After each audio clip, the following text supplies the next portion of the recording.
Through a Scottish Prism, the programme that is unapologetically pro-Scottish independence and anti-Westminster rule. Everything we say here is viewed through a Scottish Prism. Brought to you by Barhead Boy.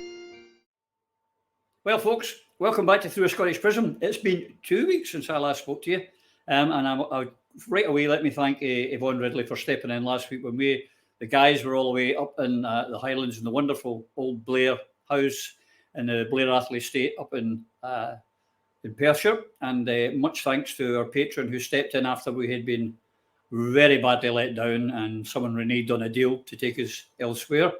And we're very grateful to our patron who made this all possible. And we had a great time.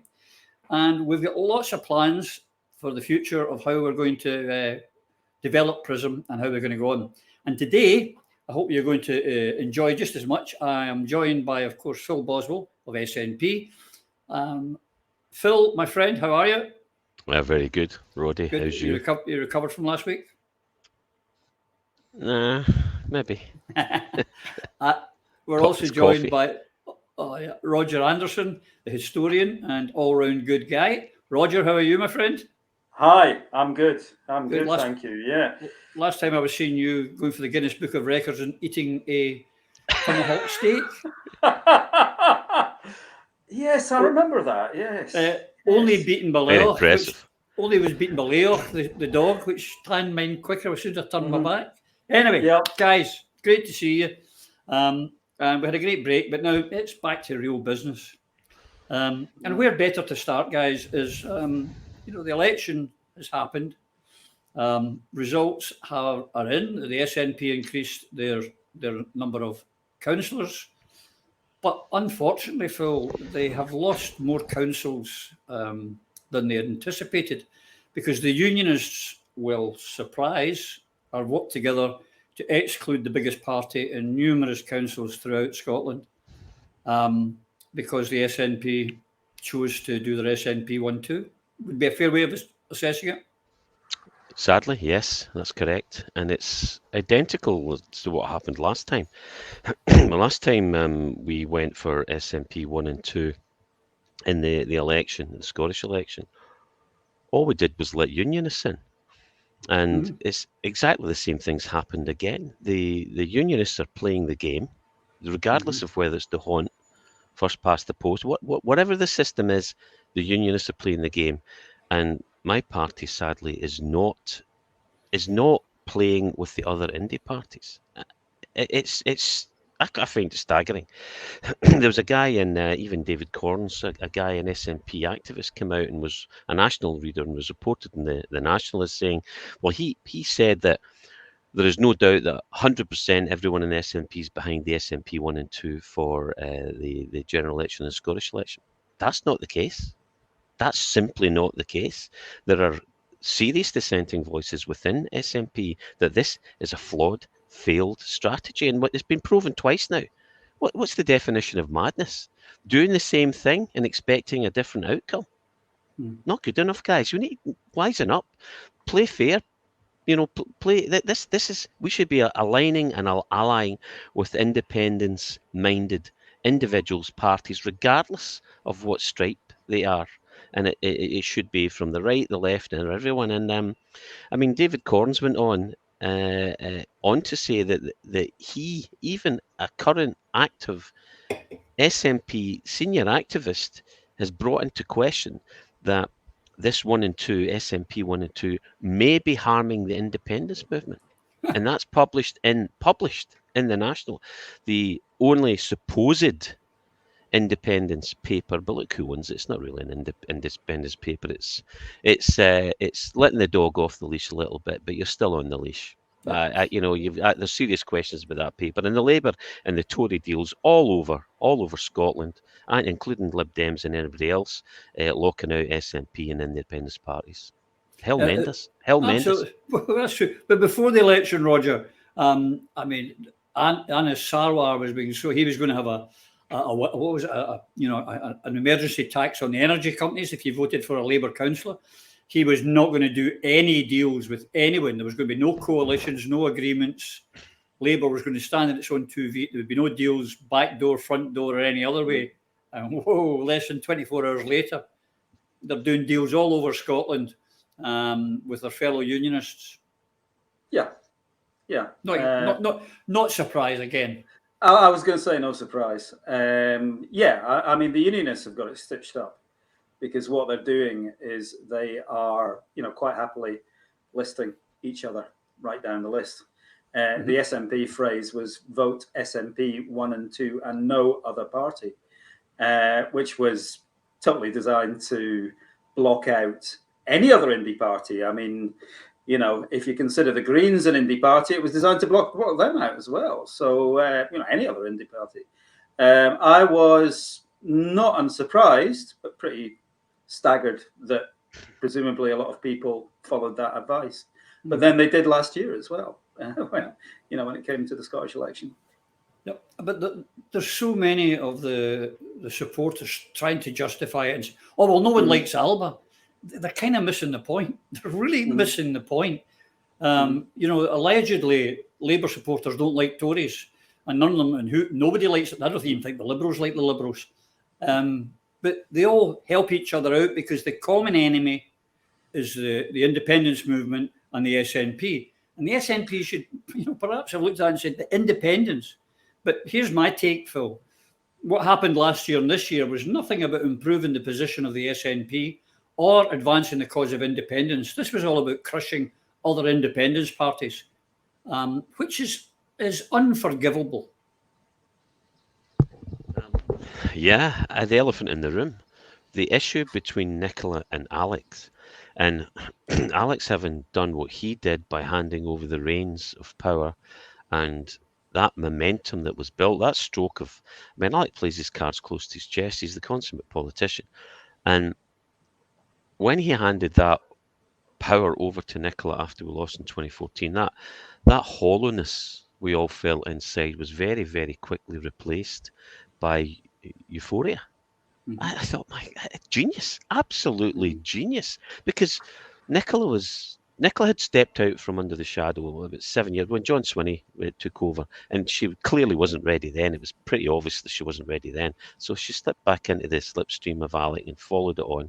And then you get to this 2014, and Alex almost punched through and almost got us our independence, and like a pincushion suffered the slings and arrows of all that the Westminster government and the establishment had to throw at us.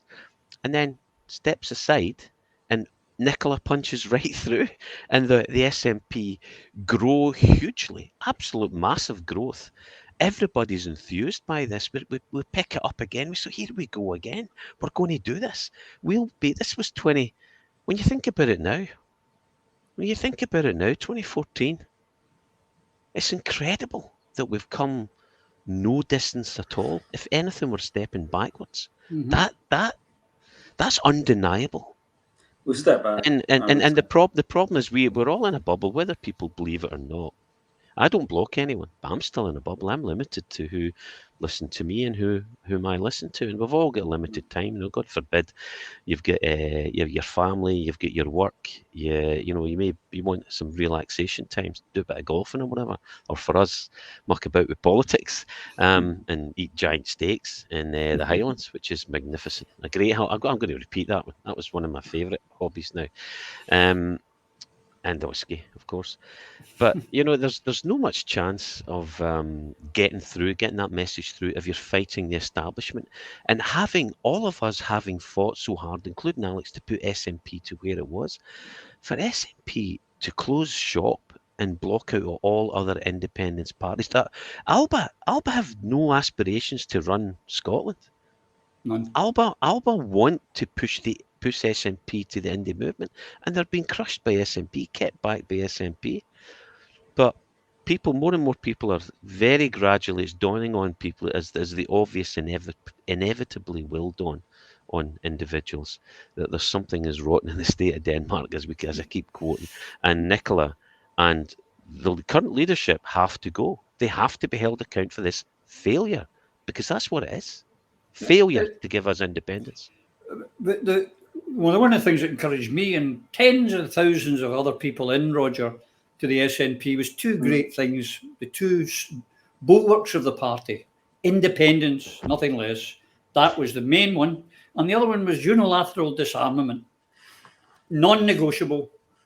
These two things, independence and nuclear weapons, out of the Clyde, non-negotiable.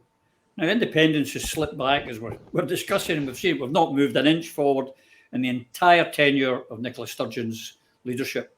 And now she's in America this week, going to the Americans, the hawks, and telling them that, oh, Scotland will do its bit in NATO, and we support NATO. And meanwhile, her Tenerife Redcoat holiday rep, Stuart MacDonald, is telling the world that, well, maybe we'll not kick the nuclear weapons out of Faslane right away. We'll keep them for a wee while and, charge a rent. It's a betrayal. The betrayals just keep coming, Roger. Yeah. Again, this is the logic, I think, of the position they've placed themselves in now. Their position, I mean, I've thought for a while that their economic position is and this is backed up by people like Richard Murphy. Their economic position is fundamentally neoliberal, but their defense, so-called defense position, is now neo-con. So it's no surprise. I mean, Nicola's great hero is Hillary Clinton, and just look into into her background. Look into what the USA are doing around the world, and the Democrats. This is the logic of where they're going. So again, it doesn't surprise me. It horrifies me. But it doesn't surprise me. That's the awful situation that we're in. They keep doing things that horrify me, but I'm not surprised by them, I'm afraid. And there are spokespeople from CND now questioning their position, quite rightly. Quite rightly. I noticed that that CND have suggested that they're going to lose a lot of support over this. I'm not totally convinced they will, because I think people have accepted so much now. We're in a boiling the frog kind of situation. People have accepted so much from them on the vague promise of some sort of independence that I wonder if people will start to fall away or not. I mean, open to question, I think. The disillusionment is happening. I mean, you think if we just taking Alba as one example, that's 5,000 or 6,000 of the most hardcore independence people going. These are the people that walked the streets and helped get us to the record numbers, campaigned and did things, and they've seen the light now. There's others at the back now. Some will continue to believe it, but I am during the debate. I'm sure you were there as well, Phil, when we debated NATO. I was in the losing side. I didn't actually in the debate. I was there at the debate. I didn't actually join in the debate. There was some great. It's still to me one of the greatest debates I've seen in any political party anywhere. Fabulous debate, and we lost the debate. And I mean, well, that's fair enough. But it's NATO democracy. is one thing. Democracy in action.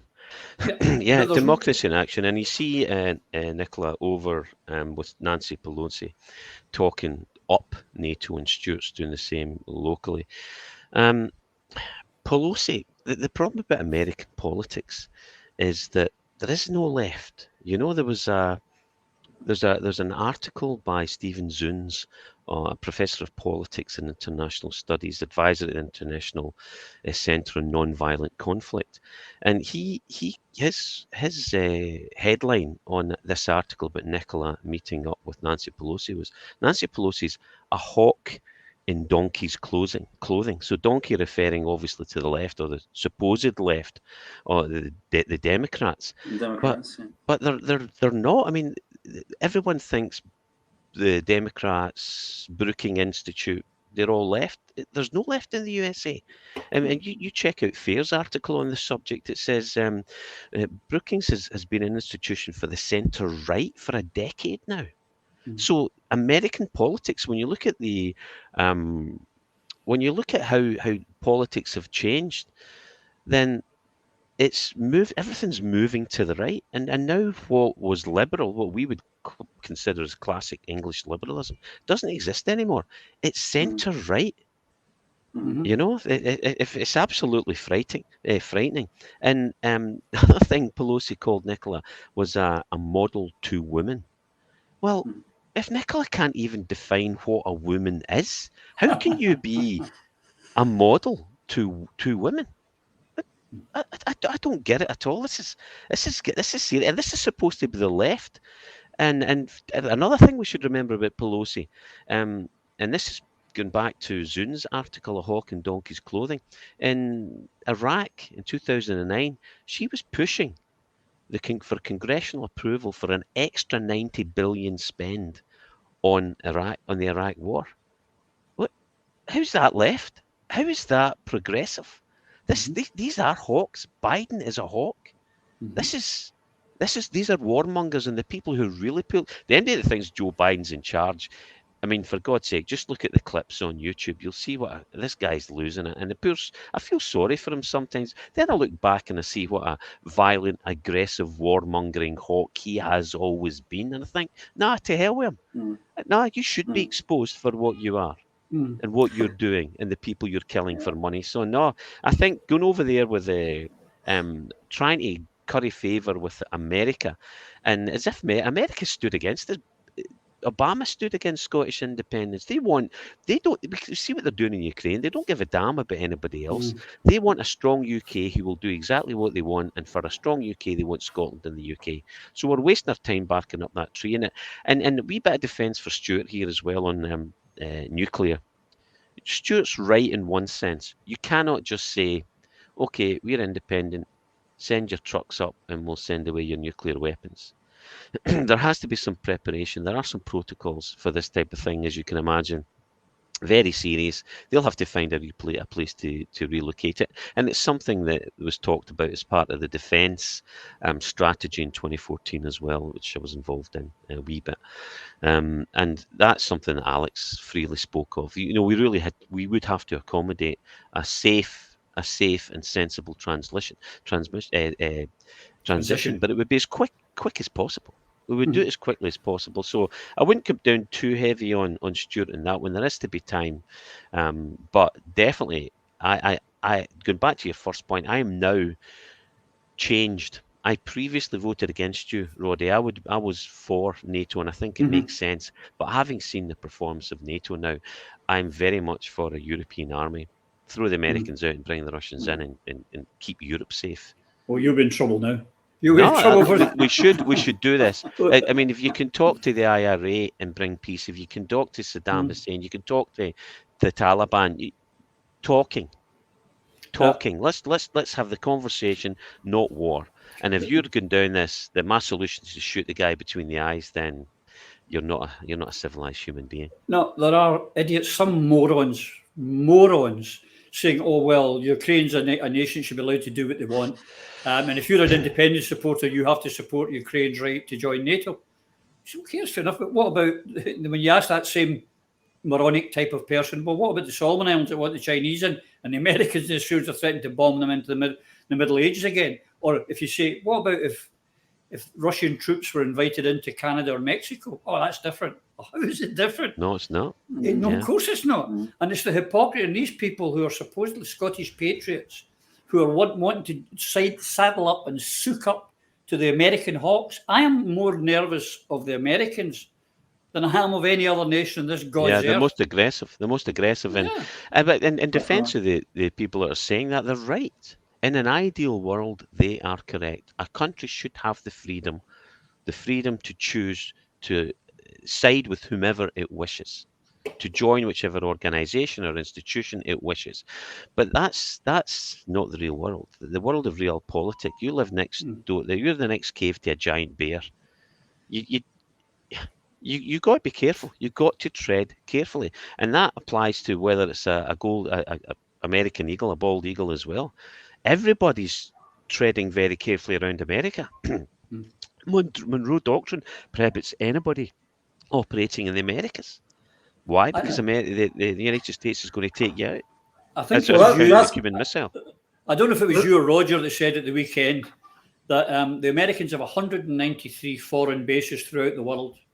Thousands. Well, 193, I mean, major bases throughout the world. Yeah. And how many foreign bases of foreign soldiers are actually in America? And the answer is none. Zero. Yeah. And so they are, I think, a danger to world peace. And they scare me. They absolutely scare me. Roger, all of us, I think it's fair to say we have to keep reiterating this as we have from day one. I condemn the invasion of Ukraine. Yeah. We've all condemned them. I condemn all wars. Yeah. I want to see a negotiated peace, an immediate ceasefire and a negotiated peace.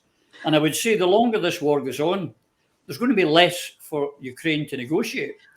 And if they had any sense, they've been pushed along by the Americans. The Americans are having a proxy war here, and they're willing to fight the last bloody Ukrainian. I think from the start, you, me, and others have been saying this is a proxy war. All we need to do is look back to 2014, the coup, US-backed coup in 2014. The people who are arguing the opposite appear to have, well, history for them appears to have started in February of this year.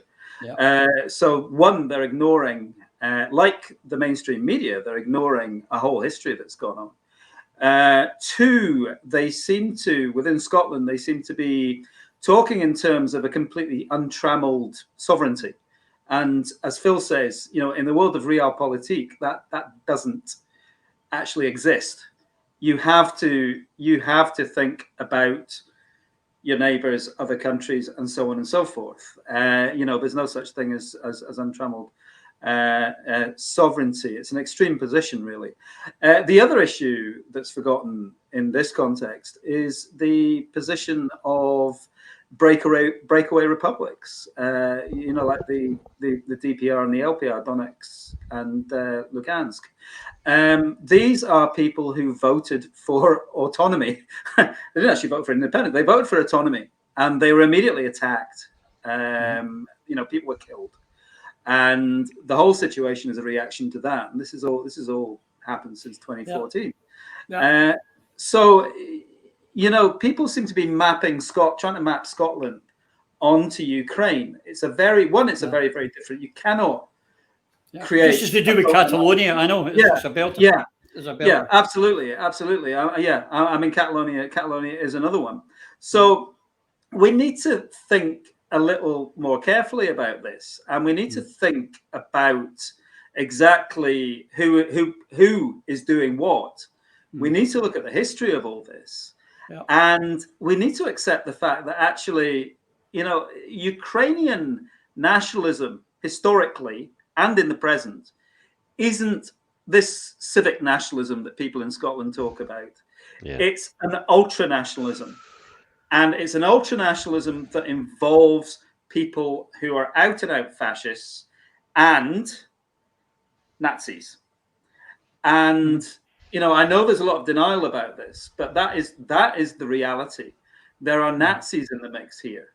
And when you get those sorts of ideologies, you're talking ethnic nationalism, you're talking physical violence, you're talking about blood and soil, and so on and so forth. All the things that supposedly people in a civic nationalist movement condemn, but people seem to have put their brains in neutral and seem to just be going along with the flow at the moment. And some people are not just going along with the flow. I mean, you're referencing people who are really getting quite heads up about this. Some people are going above and beyond that, and they are defending the USA on every single step, and they're also ignoring the fact that the biggest infringers of sovereignty in the world are the USA. They've invaded more countries. They've invaded more countries than any other country in the world.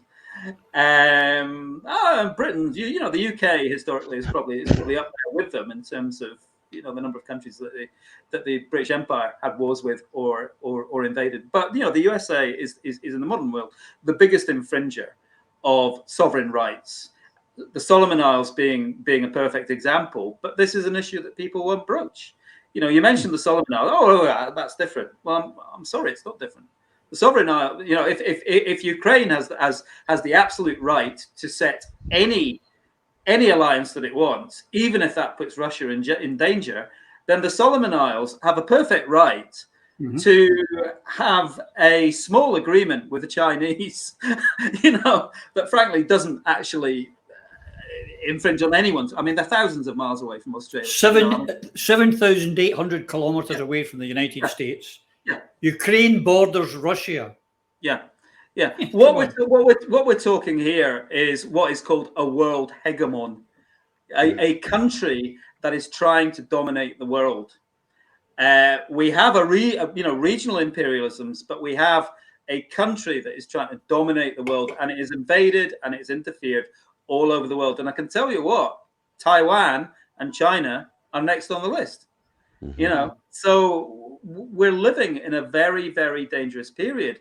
And I think that people need to start asking questions about what's going on and stop accepting exactly what they're told by the mainstream media. Because once you start thinking about this and looking into it, what the mainstream media are saying is very, very different from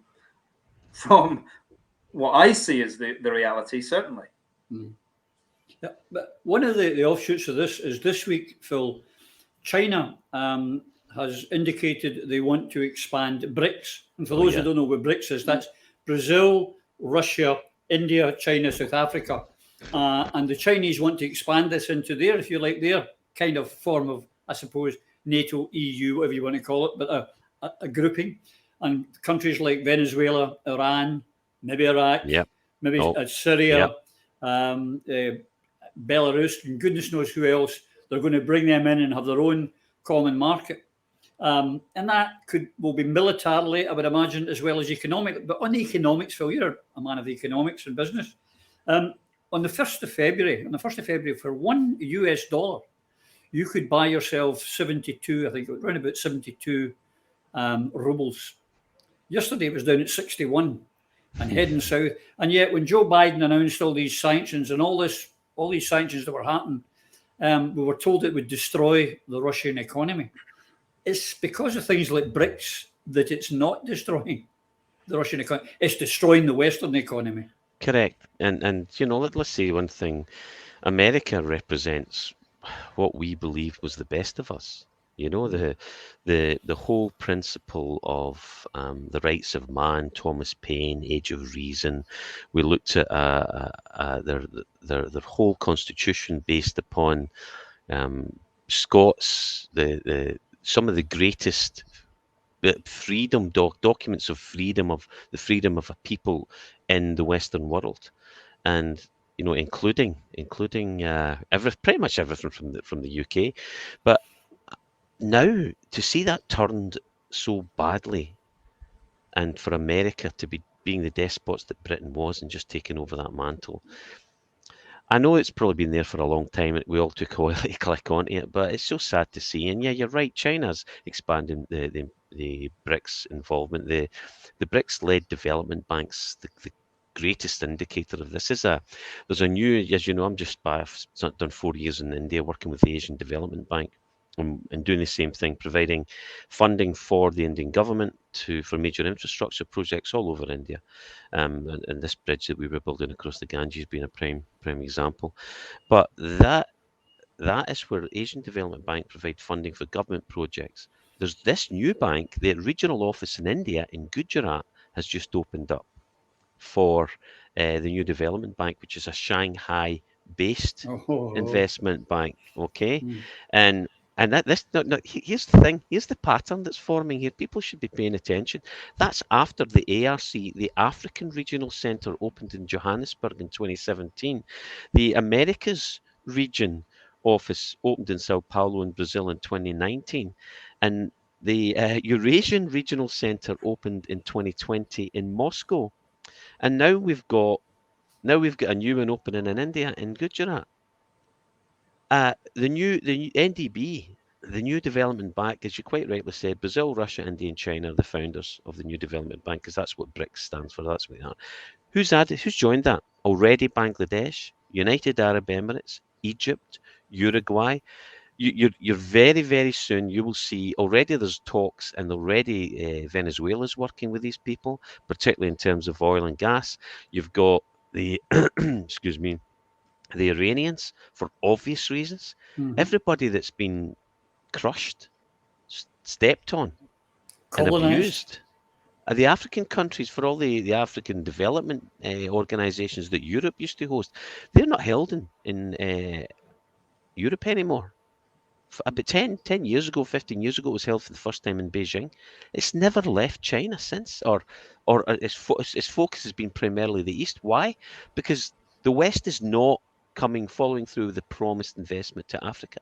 The West is doing what it's always done, raping and pillaging and stealing the resources of these countries, as Britain did with India, the 54 trillion or whatever it was. And check out Sashi Tharoor if you want to understand more about this. So no, and this is undeniable. Reuters is reporting on this. They're talking about how the BRIC economies are now, the BRIC countries are now focusing on a block investment in emerging economies. And really what they're doing is just looking at the countries that get a raw deal or that have been left behind by the West. And who can blame people for looking after their own, for securing their energy safety, for looking for fair and reasonable terms of investment, and not from a lender who is going to put them over a barrel? Getting back onto energy, Roger, the Russians, when the sanctions hit them, they come up and said, well, from now on, if you want any gas from us or oil, you're going to have to pay in rubles. And all the West, no, it's not going to happen. No, you won't do it. How dare you blackmail us while we take 680 billion of yours, but you can't do anything to us. And slowly but surely, I believe now 28 out of the 57 countries or customer oil companies within the EU and Europe and America, or whoever's buying from Russia, have agreed now to buy through Gazprom banks. Yeah. China has said they will take any excess oil or gas that's left. They can use it, and they will obviously not take as much from other sources. So when sense starts to kick in, and these people are right, Russia, you're okay, we'll take your gas again, they're going to be told, sorry, mate, I found a new market, you're not getting any. This is self-destruction on a ridiculous scale. It's self-destruction. It was clearly self-destruction from the start for those who were paying attention, to be honest. Russia was inevitably going to do this because the USA took trillions of Russian assets. Why would Russia, bank in euros or dollars when it's just going to be stolen again? So yeah, absolutely. They've created this situation. The European economy needs Russian gas in particular.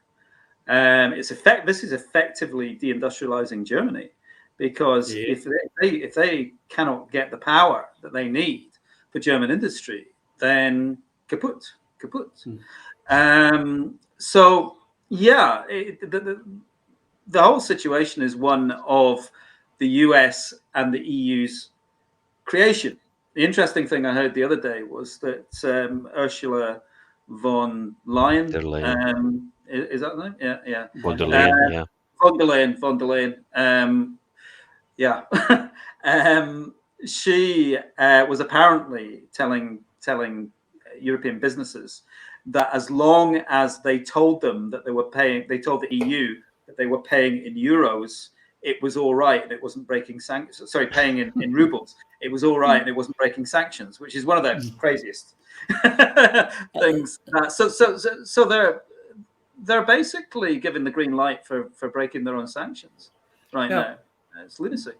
There's another one, Phil. The Poles, God love, and I've got to say, my wife, as you know, is Polish, and my mother-in-law. They're not quite as complimentary about the Ukrainians as people tell you they are. Yeah. Anyway, but the point was that the Poles were being very bullshit and saying, That's all right. We're getting our gas from Germany. They're backfilling it to us into Poland. The Russian gas is coming to us anyway. And the Russians went, Price. okay. And they switched it off. And so that supply that the Germans were then giving the Poles just vanished overnight. Do the West seem to think the Russians are this stereotype that American movies and the media have put out, that they're stupid, they're kind of backward. That's not the case. No, it's not, and it's the bogeyman. Any of us who've spent any time in Eastern Europe, and particularly people don't think beyond the communist bloc and grey drab buildings. They don't understand that propaganda in our lifetime and our parents' and our grandparents' lifetime have always portrayed Russians as the bad guys, the evil. Since the Second World War, even and there was some merit in that, there was some merit in that because they were contending for Europe, and territorial advances in Europe, and we know how big the Eastern Bloc was and some of the things that happened there. But you really got to be very naive. If people forget, the Polish Empire used to go from the Baltic down to the Mediterranean. This was Britain was nothing when the Polish Empire was massive, and the Prussians, these massive organizations and civilizations, you could call them, were way advanced to what we had. And then obviously the Industrial Revolution came along, and we did rather well out of that. But no, the Russians are always portrayed. We need a bogeyman to increase spending for the military-industrial complex, to keep everybody, all the billionaires, happy. I mean, there's something that happened recently. Rolls Royces, they ran out of Rolls Royces to sell during Brexit, during COVID. How is that possible? Because the distribution of wealth has been tilted, and this is another part of it. Constant war, constant disruption of economies, putting the burden on the poor and the working people of the billions that are working in Europe, and this is what this is about. The energy costs are completely unnecessary. Completely. Your energy bills in Britain were about 40% higher than they ought to have been before all this started. Now they can blame Russia. No, what are you talking about? It's corporate greed. It's corporate greed, and the fact that our governments and our institutions are bought by this corporate greed, and that's what needs to change. I'm very, very guarded in terms of wholesale change of a system such as the West, because as you know, I'm a big fan of it. I am a capitalist, unashamedly. There's nothing wrong about making profit. There's and it is the best system. No matter what anybody says, it's proven to be the best system. But as all hierarchies do tend towards tyranny, if you go too far, the whole thing crumbles down. And all of you who were doing very well hell mend you. But the pain and suffering will not be these people. It will be the poor that suffer most, and the working poor. It always is. It always is. We've really got to draw it back. It's incumbent upon even conservatives. I would urge conservatives to see sense and say, you're killing people for money. How much? What's your value? What was your value metrics? What's important in your life? What are you basing this civilization on? Pure profit? No, that can't be right. Well, and you really got to question anybody who thinks that it is. Well, you're saying there, conservative. If any conservatives are watching this, we're doing something wrong. We really are. No, get everybody in. Come on. But I wonder, Roger, how long before Africa has a pop concert for the UK, because it's just getting so bad. And they're talking about, although I believe the gas prices have gone down again, but of course, it's like we were talking about again at the weekend, how every year the fish and chip shop says new potatoes, we're going to have to put the price of chips. They never bring them back down. Next year, the same again. But I'm hearing the gas prices, the wholesale gas prices have fallen through the floor, but our energy bills are going to increase again in October. It goes back to what Phil said. It's just corporate greed.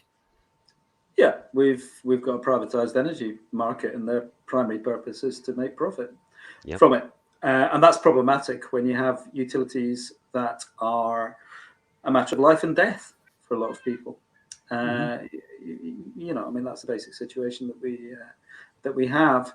With regards to the wider issue, at the moment, what's happening is that Ukraine is essentially a money sink, and that money is being funneled back into what Phil mentioned, the military industrial complex. There are a number of people, organizations who are making an awful lot of money out of this, who came out of the COVID pandemic much richer. They managed to get a redistribution of wealth in their direction. Then they're now managing out of this war to get a redistribution of wealth, and this is public money. The USA is funneling billions into Ukraine, and this money is going on weapons. At the same time as the president of the USA, the political parties of the USA are telling American people that a socialized healthcare system is unaffordable. Now, you've got to question that, and we're seeing the same sorts of things over here. Johnson is throwing millions, not quite the amount that the USA are, but he's throwing a lot of money at this. He's sending equipment, all the rest of it. At the same time as we're being told that things like the NHS are unaffordable. Passport office, DVLA. Nurses can't have a pay rise. Yeah. And there's going to come a point when nurses and others start saying, "Hang on a moment," I think, and that's well, I hope so too. I mean, that is a fundamental situation that we appear to be moving into, where groups of people who are being told, no, you need to tighten your belts even more. At the same time as we see all this money being funneled upwards to those people who are making enormous profits. Yep. Eventually, I think people are, because it's a matter of life and death. If you can't eat or you can't heat your home, you are going to have to think in terms of, what can I do? You're either going to go out there and take it, or you're going to have to take some sort of collective action. I mean, that's the situation that they're actually pushing at the moment. Yeah, here's the thing, Phil. Yeah. Phil, the Ukraine as a nation, these weapons are not going for nothing. They're going to be paying, and their wheat. They could be facing starvation because they're going to have to sell their wheat to pay the Americans for these armaments. And as I've done on everything, I look at alternative media, where it's about Scottish independence, whatever the hell it's about, I look, and I know others do. And I'm looking at alternative accounts of the war as well as what's coming out in the Western media. And it goes back to what I was saying earlier about this narrative about the Russians are stupid.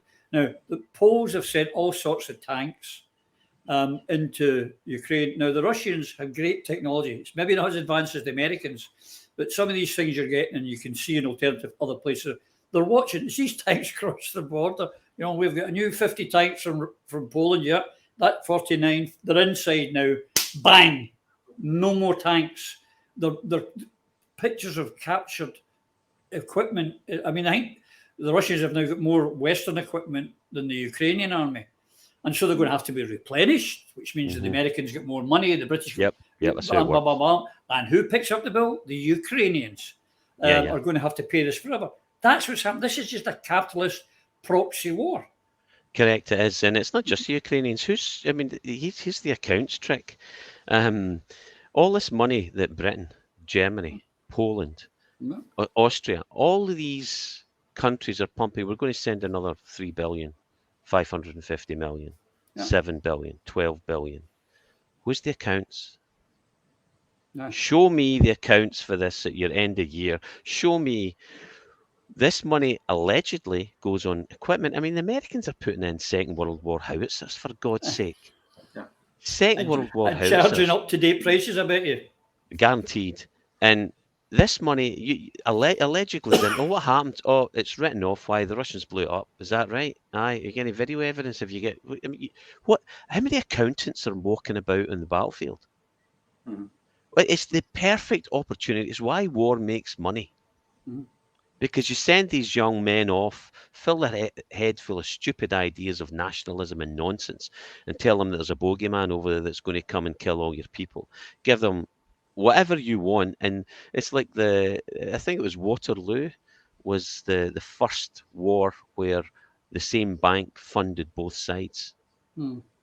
You know, these banks they always make money. They make money out of this because somebody's going to win, and therefore somebody's going to get all the spoils, and therefore be able to pay them back. So that's appalling. Go back to these 50 Polish tanks I was talking about, Roger. They're going to need replaced. So the Polish working class are going to pay for these 50 new tanks, and God knows what else has been said, as are the German working class, as are the British working class, as are the French working, all.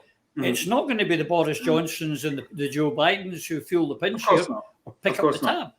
And for this is called, what one of our critics called this is socialist rants that we have when we're pointing out the reality and truth of what's happening. The reality is that this has happened in an awful lot of wars. You know, they always find the money for this sort of thing. I mean, what they're doing at the moment is they're funneling second-rate weapons into Ukraine to keep the war going, and effectively that's killing more Ukrainians because they're creating more targets. Ceasefire now. Quite cynically. And in the meantime, the countries that are funneling all this old equipment into them are going to have to replace it. This is the trick. So they are then going to start spending because everyone's being told there's this massive threat. We're going to be invaded by Russians. The Russians are going to do this. The Russians are going to do that. So what we're going to do? We're going to arm ourselves to the teeth. But if we've handed all those old weapons to the Ukrainians, then we need to get new weapons. Let me think. Who would supply them? Who would supply them? Yeah, the military. Yeah. Oh, I know when America can help you. Yeah, exactly. It can't go wrong.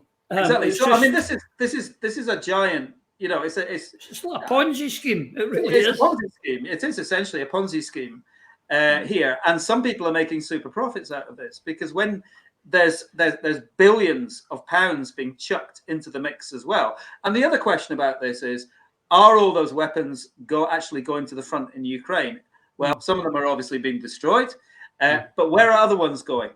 Look at places like Afghanistan and other countries where the USA have funneled massive amounts of weapons. What happens to them? They get into other hands, and you start seeing terrorism. So what we are liable to see over the next few years is some of those weapons getting into the hands of far-right, extreme right-wing groups, and we are liable to see attacks in other parts of Europe as well. It's going to, it's liable to destabilize a number of countries in Europe. And the question will be, where did they get these weapons? Let me think. But so the mainstream media won't tell us where. Other things happening, of course, and one of the things is the UK seems to think with their special relationship with the United States of America, they can do what they like because America will always see Mother England okay. Now, one of the things that I couldn't believe this week is they're talking about trashing the Good Friday Agreement, the protocol, which will trash the Good Friday Agreement. I would like to read something for you. And this was a British government minister, I'll tell you, see if you can guess who it is, I'll tell you, who in front of an American audience, Irish Americans, and said, when they questioned about, the business were not happy about the protocol getting smashed, said, well, don't worry about it. It's only a few farmers with turnips in the back of their trucks. Who would say such stupidity to an American audience? Let me think. Can you guess, Bill? Liz Truss, by any chance? How did you guess? I mean, I saw this joke, I think, somewhere, and it showed a car up a tree, and other assorted ridiculous happenings, and then a picture of Liz Truss, and it's like, have you ever wondered how something got where it got? And Liz Truss is the perfect example. I mean, she's like as we've discussed before, Boris and his whole cabinet are people who do not make the grade in the Conservative Party. The Conservative Party is a serious party. They're professional at times. They're ruthless and cunning. And this is a game. It's a setup, and these are the patsies. So Liz Truss and these other assorted individuals are put in place to carry the can for Brexit and the failure. And once they hit rock bottom, then they can be replaced by a serious Conservative government or party that will try and retain power. But no, it's staggering. The the Good Friday Agreement and the Northern Ireland Protocol have been, particularly the Good Friday Agreement, obviously has been core to peace in these islands for such a long time. I had the pleasure and privilege to sit with the Sinn Féin leader, Martin McGuinness, for about 20 minutes, and he went to great pains to point out to me, who's an SNP MP at the time, the efforts and the distance, as I've mentioned before, that the Reverend Ian Paisley had to come to bring peace to these lands. And he says he doesn't get enough credit because the distance he had to come from the right to bring peace, because the Northern Irish are lovely people. And there's this idiocy that separates them, this madness that separates them. The one thing that binds them is their love of their children and their love of their country and their towns and their villages, but particularly their families. And to see this thrown away by people who have no values. No values. What's the benefit here? I mean, and who are you out of your mind in America? I mean, there was a brilliant article about Congressman Richard Neal, a Democrat, supposedly left wing, but there's no left in America, from Massachusetts, and the Irish American organization, Chris Murphy, Connecticut, Peter King, New York, Irish ambassador, Pelosi, Biden, they're all piling in on this and saying, no, there's no special relationship between Britain. We're Irish. Biden thinks he's Irish. No. Now, when I consider what Biden has done, you know how I think about it, what I think about Biden. He's not Irish. He's about as Irish as Prince Albert's Prince Albert, in my view. He's just not a good human being. What he's doing in terms of warmongering around the world, no Irishman would do, and they certainly wouldn't consider starving people to death as they're doing in Afghanistan. So no, they're messing with the wrong hombres if you're trying to take down Ireland and to destroy something that brought peace to these lands. For what? No, I cannot think of one positive reason they would do that. The Northern Ireland Protocol was a makeshift brokered deal to try and repair what was falling, the deconstruction of the Good Friday Agreement after Brexit.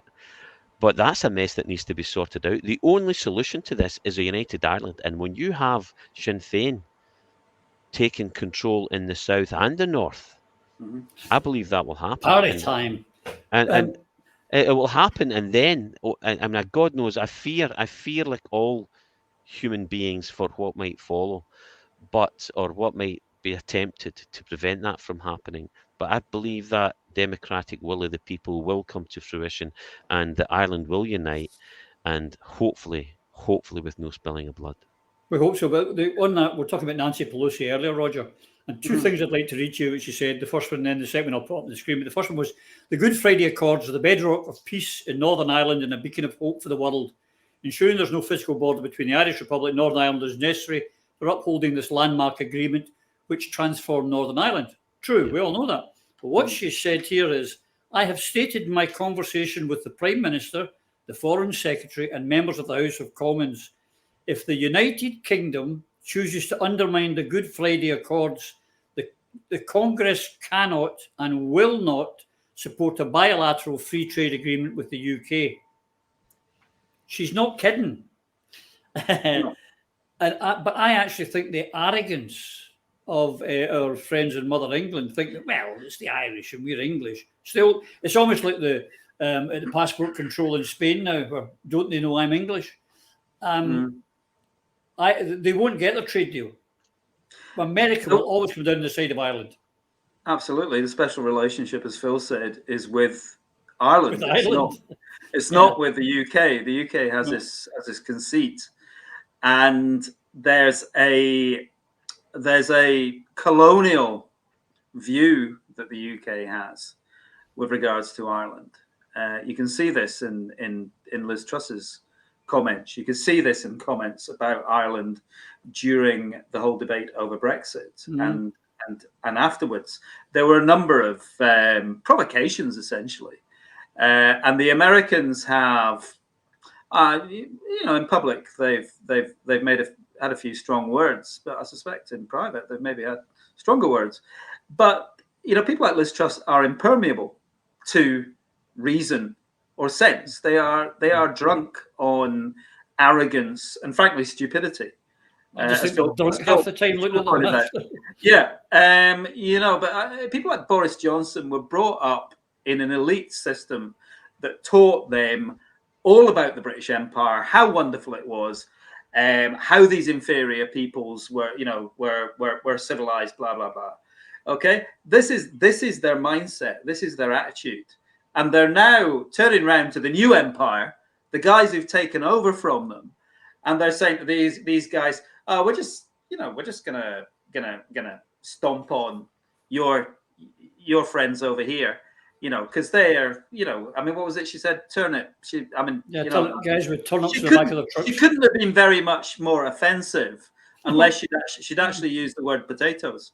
To be honest, you know, I mean, it's bordering on that. I mean, the level of incipient anti-Irish racism and arrogance is quite incredible when you think about it. But you know, they're now turning around to the guys they think are their best mates, who aren't really. I meet a lot of Americans, and the Americans don't like them. You know, big news. You know, they put up with them. They view them as their aircraft carrier in Europe. They humour them, but if it comes to the Irish and the British, no question, they're gonna stand with the Irish, and the Brits are gonna be, well, shafted essentially by America. So you know, they're playing a very dangerous game, but what makes it more dangerous is they don't realize they're playing a very dangerous game. They're completely impervious to any sense that what they're saying is offensive, what they're doing is dangerous, and what they're doing is not going to just annoy the Irish, but it's going to annoy the whole of Europe, and it's going to annoy the United States. Yeah, this is the thing, Phil. I don't know if they're trying to bluff the EU and think that the EU will back down or that America will come to their side. But it's a very dangerous game. The UK cannot go into a trade war with the European Union, nor can they, and if they get a trade war or blocked out of trading in America. I mean, we will be needing Africa to do a pop concert to feed us. These are complicated issues. I mean, what is the trade-off between the relationship pro-America, pro-war against Russia and what the West has been doing to try to destroy Russia? And what's the trade-off between that essential relationship that is working together against the Russian people? And then the same conversation with the Europeans, they're trying to have this conversation to recover a position on Northern Ireland that they don't really want. Britain doesn't really want Northern Ireland. Nobody really wants Northern Ireland. I think the South would reluctantly accept it. It's trouble and it costs money. And from an economic perspective, that's just how it is. You're not going to gain a great deal.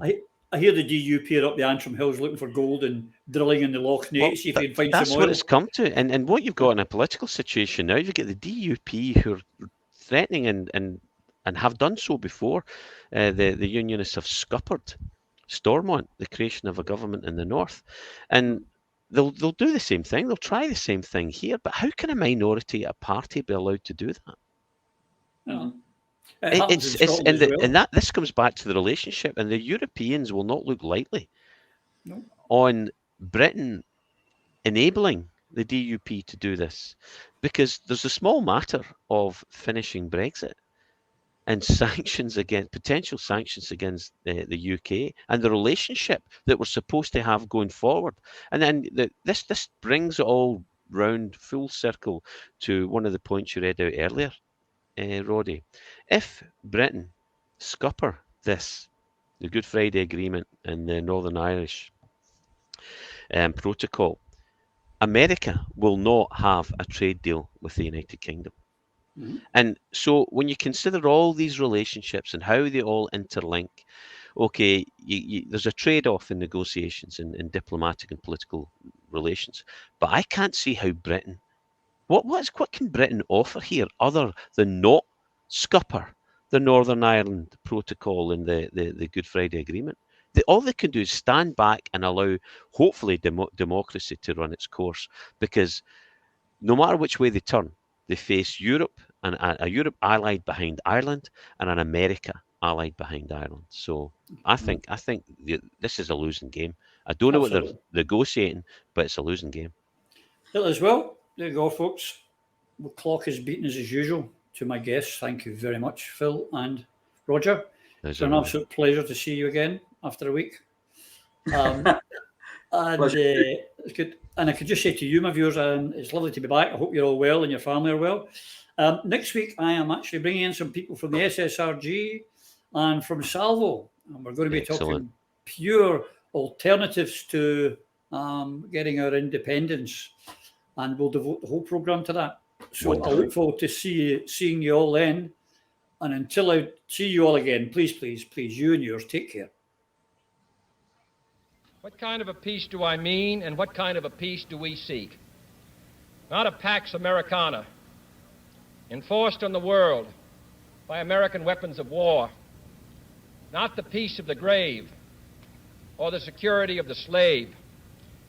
I am talking about genuine peace, the kind of peace that makes life on earth worth living, the kind that enables men and nations to grow and to hope and build a better life for their children.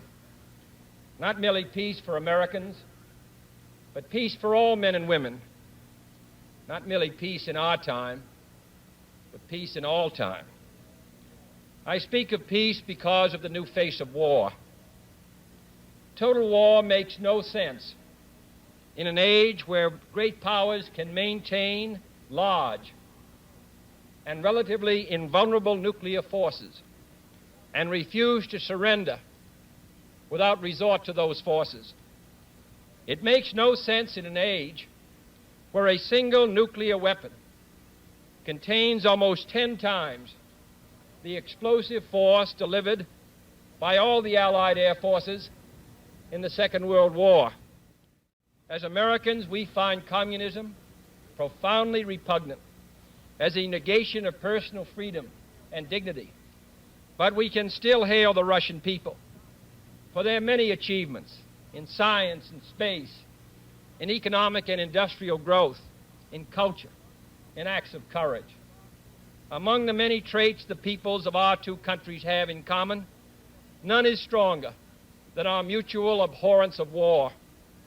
Almost unique among the major world powers, we have never been at war with each other. And no nation in the history of battle ever suffered more than the Soviet Union in the Second World War. At least 20 million lost their lives. Countless millions of homes and families were burned or sacked. A third of the nation's territory, including 2/3 of its industrial base, was turned into a wasteland, a loss equivalent to the destruction of this country east of Chicago. So let us not be blind to our differences, but let us also direct attention to our common interests and the means by which those differences can be resolved.